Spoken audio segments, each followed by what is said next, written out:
Hi Phil, how you doing? Good, Mark. Good to see you. You as well. Yeah, so for Newcastle Startup Week, it's obviously been delayed until September. So I thought this was a good opportunity for us to just have a bit of a chat around sort of data-driven decisions. I know you, Phil, and you as a business, sort of something that you're sort of quite invested in. So is it worth you giving a bit of a rundown of who you are and sort of what you do? Yeah, sure. Thanks, Mark. So obviously I'm Phil Bell. I'm the Chief Operations Officer at Art Health Solutions. In terms of, I guess, of a quick personal background, my background is actually from sports science, exercise physiology.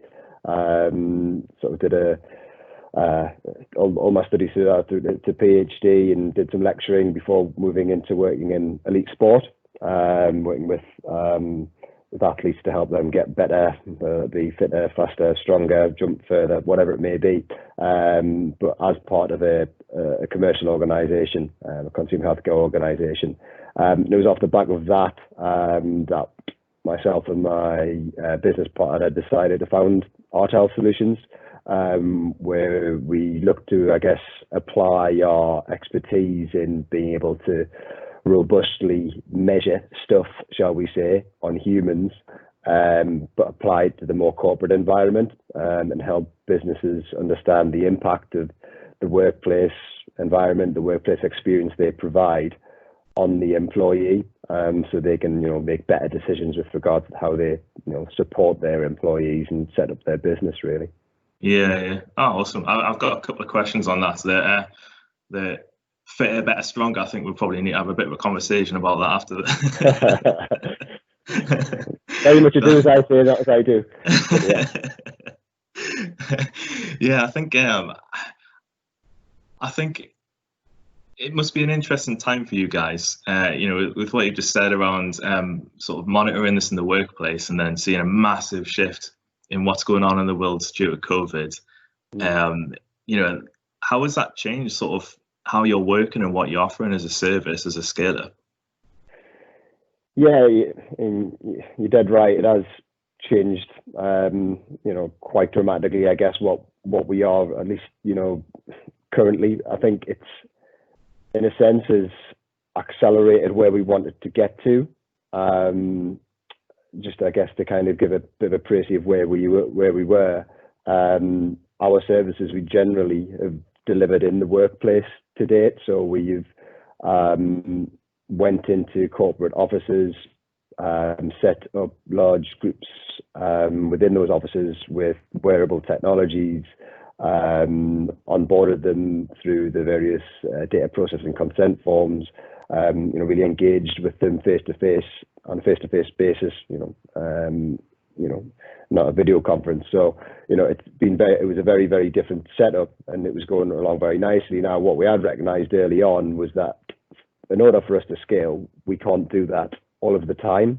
So if we wanted to do this, nationally, internationally, around the world, what we can't do is have to send people into the office every time to onboard people and set people up with wearables. So we'd already began that process of, okay, how can we do this from a fully remote perspective?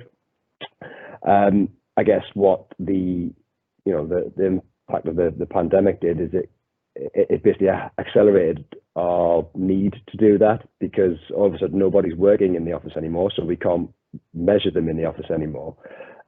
So for the people that we'd already set up, it wasn't too bad. We could continue to monitor those guys because all the wearables are, they're wearing them. All the data collection methods are generally already remote anyway, but it was that onboarding process that we couldn't do. So what we had to do, I guess, in this sort of first 2 or 3 weeks of the lockdown, is develop our process and ability to onboard new groups fully remotely without ever having met them in person, which has been quite a challenge. And again, it's there's the kind of operational side, but there's also from the sales side as well, is how do you, most of our sales were generally face-to-face meetings. So how do we then, gather that sales momentum from a remote perspective as well. So it certainly, made us have to, I guess, accelerate our progression. But, as it turns out, it could actually end up being a bit of an advantage, I think. Yeah, absolutely. I think, especially with what you guys are doing and the data you collect, I think what you touched upon there in terms of it accelerating the aspects of the business, which you were trying to sort of scale anyway through technology or through remote working is really important at the minute. I think, I've seen some businesses which can operate largely except for one particular process taken, for example, sales, so that I'm not really progressing with any of the business just because I can't figure out a way to do that one bit remotely, or maybe haven't tried. So I think that's key given the indefinite sort of timescales we're sort of dealing with here with COVID. Yeah, very much so. Very much so.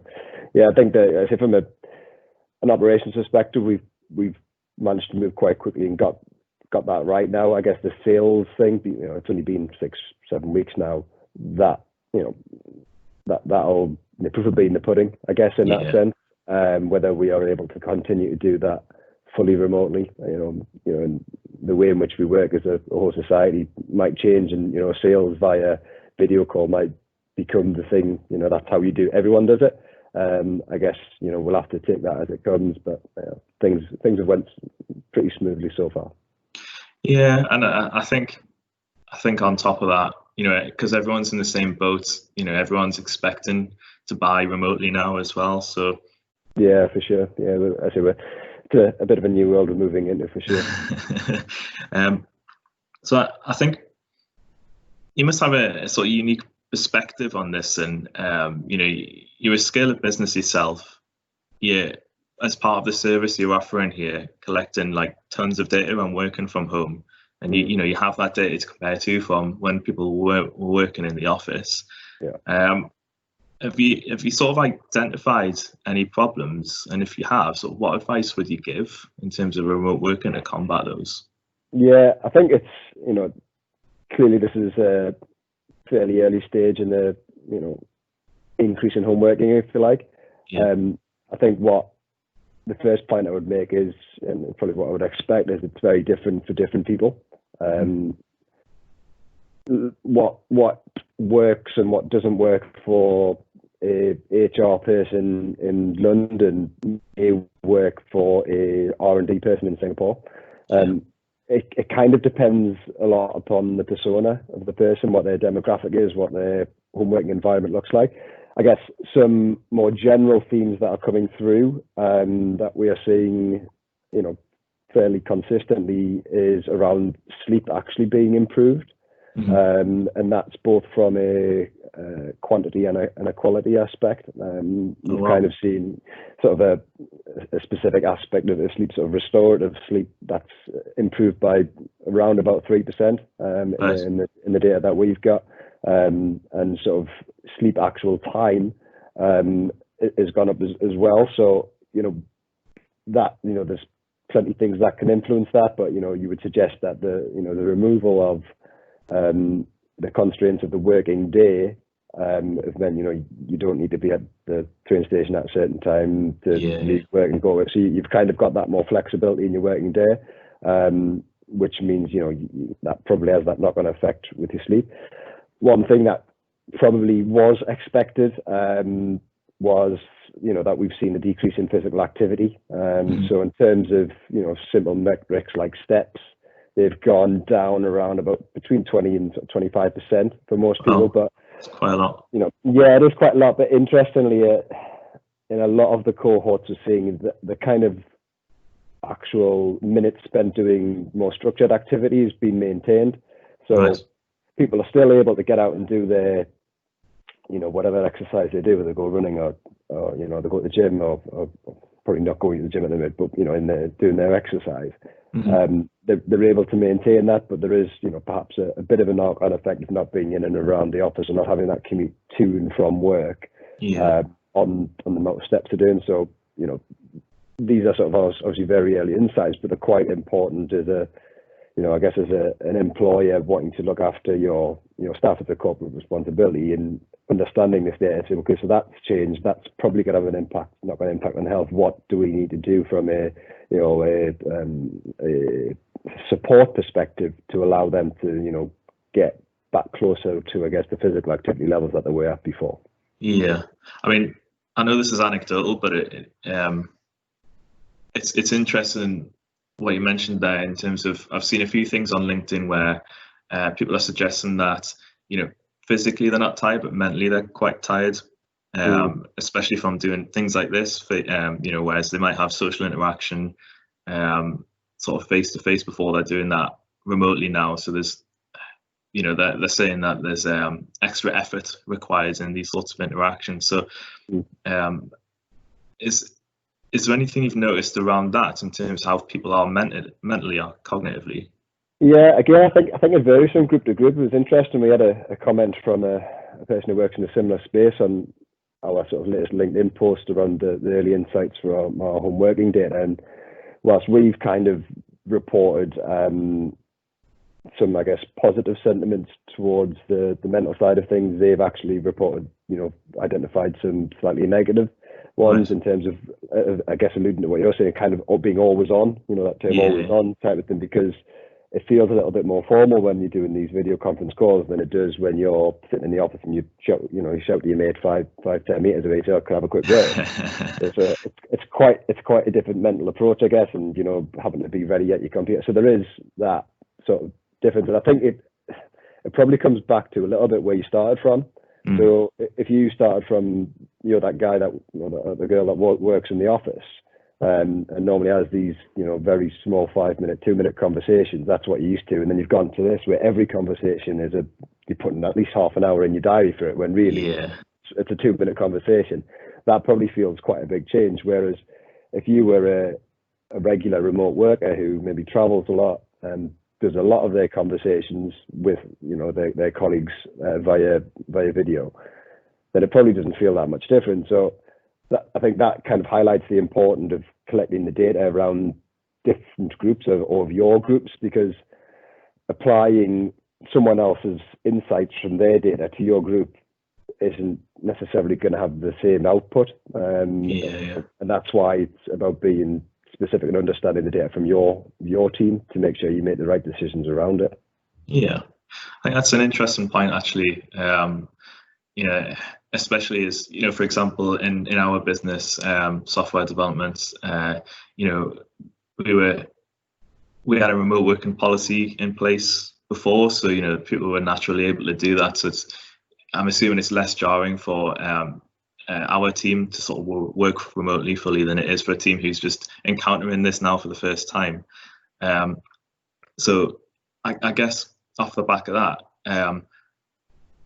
how would you suggest businesses like ours maybe collect this data and sort of draw some useful insights from it from their perspective? Yeah, employer services. No, but seriously, I think the more data you can collect from a, I guess, objective point of view, the better. There's lots of things you can do around surveys, which we utilize quite a lot. However, I think to an extent they are limited in terms of what you get out of them. You can get some quite, if they're open-ended questions, get some quite rich sort of information from them. But if they're sort of closed, fixed answers, then you kind of get a snapshot in that time, which could be influenced massively by, I don't know, they've had an argument with a partner, or just had lunch on this time, but then they take the next time, and then they take the different times of the day. So there's different influences there. I think the more objective you can be with your data collection, the better. So obviously I alluded to the wearable type data before. That's something we utilize quite a lot from a physical activity and sleep perspective. One of the things that we focus on quite a lot is, we don't use it in productivity, but it sort of alludes to that, is performance and cognitive performance. So we've developed a cognitive performance application that allows us to understand a person's current distractibility, memory, and decision-making performance. Yeah. Which are all cognitive constraints, that would serve as decent proxies for productivity. Now, clearly that doesn't, work for everybody. If you're a creative person, granted, that's not necessarily covered in those cognitive type tests, but that type of, those short cognitive tests can give an objective understanding of, if you can do them regularly enough, what's the impact of the current working environment. So, if you can do it in a manner where it is fairly consistent how you collect that data, whether it's the same time of day or it's the same day of the week, then you can start to get a bit of an understanding of how their work experience and environment is impacting them, and then melding that together with the survey type data. How are you feeling? How desirable is it? Where you're working from at the moment? What's your perception of the environmental conditions, the temperature, the air quality, all that sort of thing. Once you can start to put all that together, you can paint quite a nice picture. And then as a business leader, you can say, well, are we providing best for my remote workers, if it's that? Because if we are seeing that there's going to be a bigger move to more remote working and home working, and there's going to be less of a need for real estate, there's therefore going to be a reduction in cost of real estate. Should we be reallocating that cost to your staff to provide a better home working environment? At the moment we're all making do. I'm sitting in my spare bedroom. People sitting in cupboards and all sorts of things. But that's a short-term fix. How can we use the data that we've collected to actually instead of giving them a car allowance, we'll give them an office allowance and say, okay, you build an office. This is data insights we've got from you. There's your whatever money. Go and get what you need to get, or suggest what you need to get. Yeah, and drawing back to the theme that we mentioned earlier on about making data-driven decisions. Is it a fair assumption that a business could look at this and say, productivity was this before, and it is now, assuming that they were collecting that data in the first place, and they could look at what the cost would be to make real improvements to the home environments, and understand what sort of return on investment am I going to get from this in billable time or output or whatever that might be to sort of influence profitability. Yeah, I think obviously if you've got a pre and a post, it's easier to do that. If you've got the baseline, I think what we're building at the moment is a cross-industry norm, if you like, which hopefully people will find useful as we go forward. So they'll actually, although they haven't been measured in the old business as usual office working, they will hopefully have some data from fairly homogenous groups to them that they can compare and say, well, I've got a similar demographic to that. This is how they are performing. Maybe I could have a look at this, but let's measure it anyway. The sooner you start measuring, the sooner you can, I guess, understand if you are getting that return on investment. But I guess by not measuring, then you'll just never know. You're just kind of having a bit of a shotgun approach. Let's try a bit of this, let's try a bit of that, and and you're not gaining, I guess, any data capital in that sense to be able to make any future decisions either. You're just buying stuff and hoping that it works. Yeah, I understand that. And I guess in terms of the subjective questions, have you got any advice on the sorts of questions to ask around that? Yeah, the range, I guess,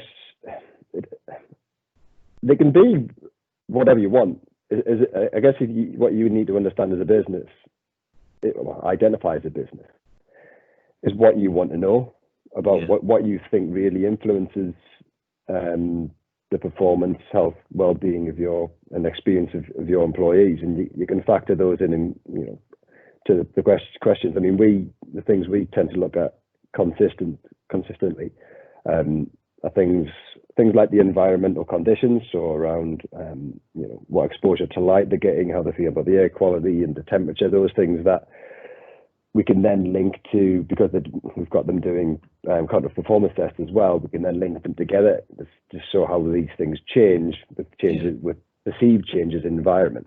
So, you know, we've got those types, I guess, of subjective questions, and then also more questions around desirability of the working environment. What type of environment is it? What type of workstation are you working from? Is it a shared workstation? Is it a designated office that you've got? Is it making do with a bedroom? And then we've got other questions in around, you know, how often are others present, for example.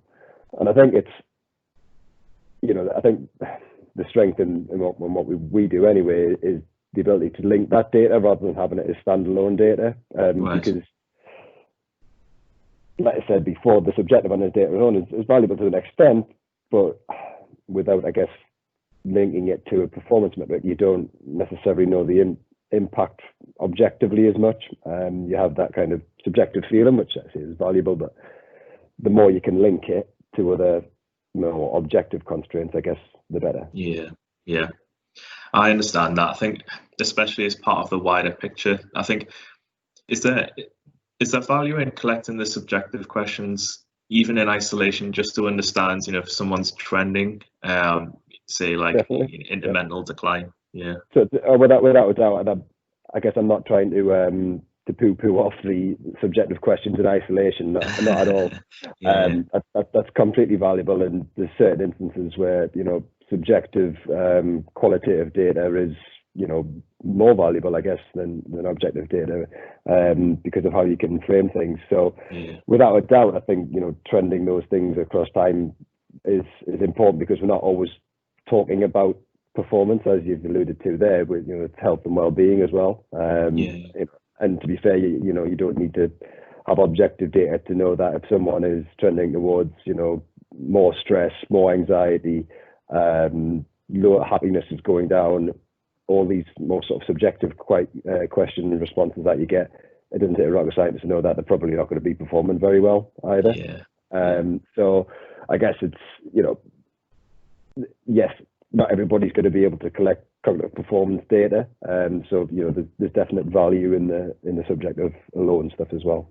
Yeah, and I imagine as well, you know, if someone is to try and like DIY something just to get it going, it could well be the easiest place to start, in terms of just asking those questions, you know, and tying that, you know, if they're able to collect data on productivity already, you know, a service-based business, for example, knows can monitor things like output. So if someone was to DIY this, they could maybe tie some of those things together.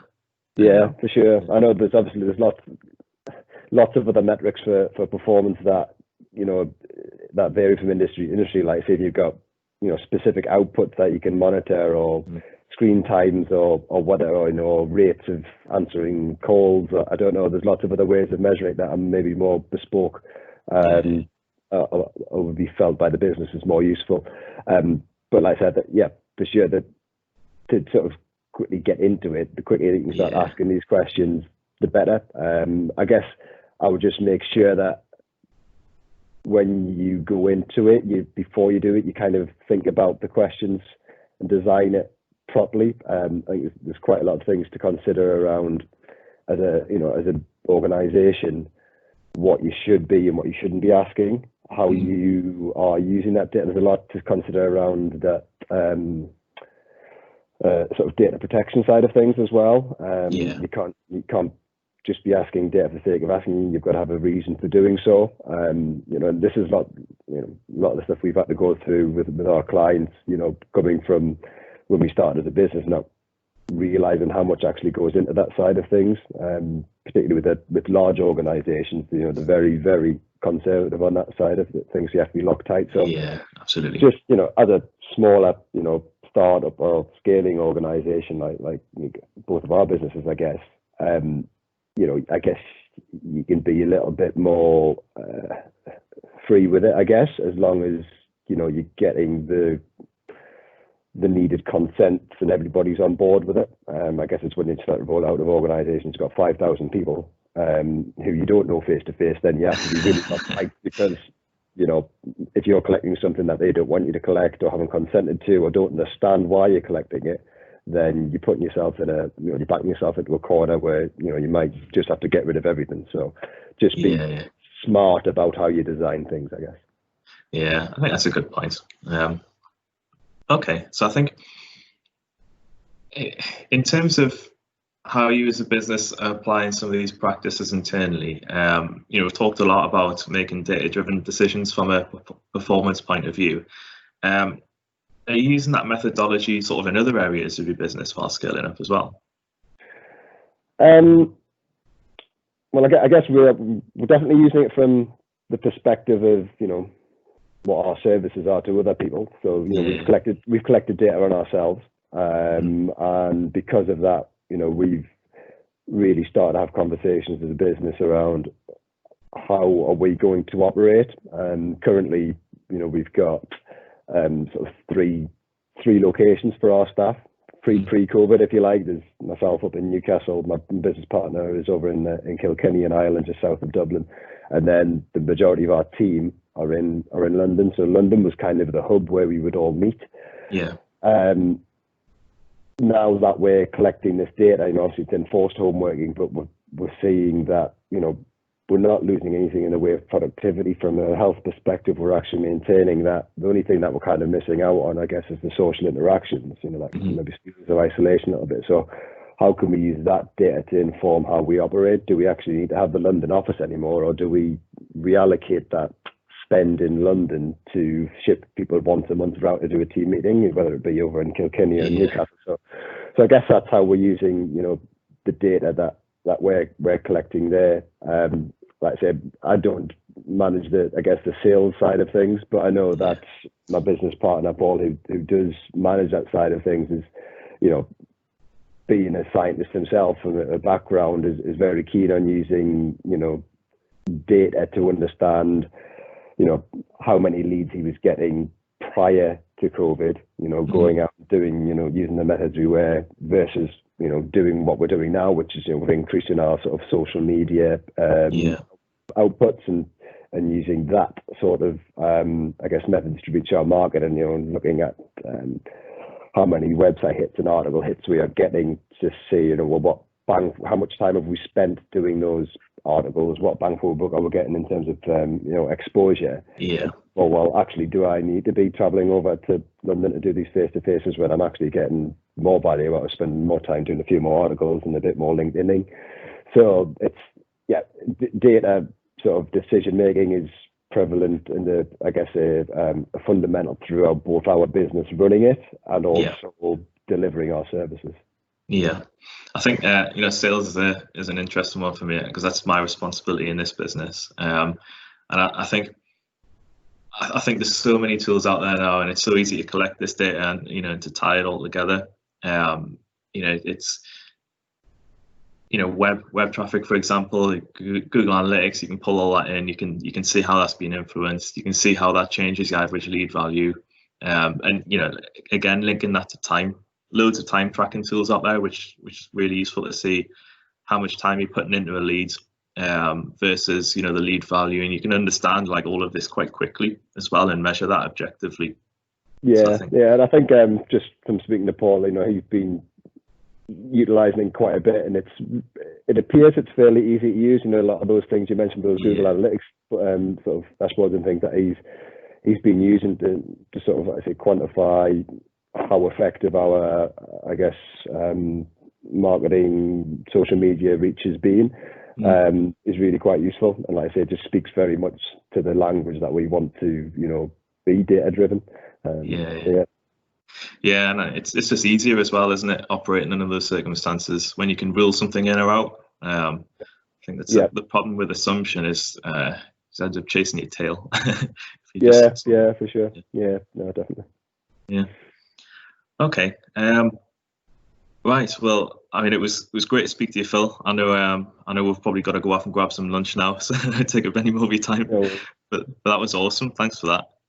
No, thank you very much for having me, Mark. And and if anybody does have any feedback, please feel free to get in touch. Absolutely. Right. Thanks, Phil.